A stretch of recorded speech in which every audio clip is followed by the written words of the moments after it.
the Mexicans out of their country. They're willing to listen. They're willing to walk back their own morals just so they can feel like they're owning a certain group of people. I mean, we see it every day, man. They call it, what we're calling it is a tax on freedom. So go ahead. Yeah, man. These attacks on freedoms, it's so appalling. But today we do have an investigative piece that we're going to go over. As you said, we're talking about attacks on freedom.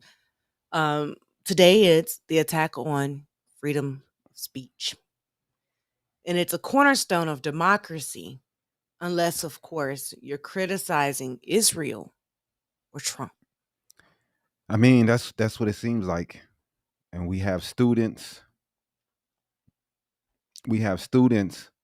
that's being removed because they protested. We have kids losing their visas because they protested. They're going after people and what they wrote online. Mhm. You hollered and screamed that you wanted to be able to say the N-word online. You wanted to be able to say incorrect information, misinformation, disinformation. You wanted all this online for you can be able to spew whatever you wanted. You fought for it. You said this is freedom of speech. Yep. But I don't see any of you people standing up for these people who had something to say against Israel. Just because you don't agree with the speech, that's not speech that you want protected. They were online hollering and screaming, free speech, Yep. freedom of speech. But when it comes to people who are not from America, they don't care about their freedom of speech. What? When you're in this land, freedom of speech rules. That's the way it's supposed to be. Now, y'all went so far to say hate speech is okay because you want to be able to say whatever you want to. You want to be able to say the N word on Twitter and X.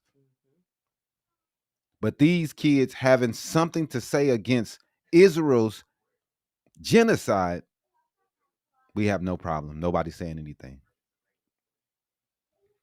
The right wing loves to cry free speech when they're spewing racist garbage online. But now we're watching them punish people, especially international students, for speaking out.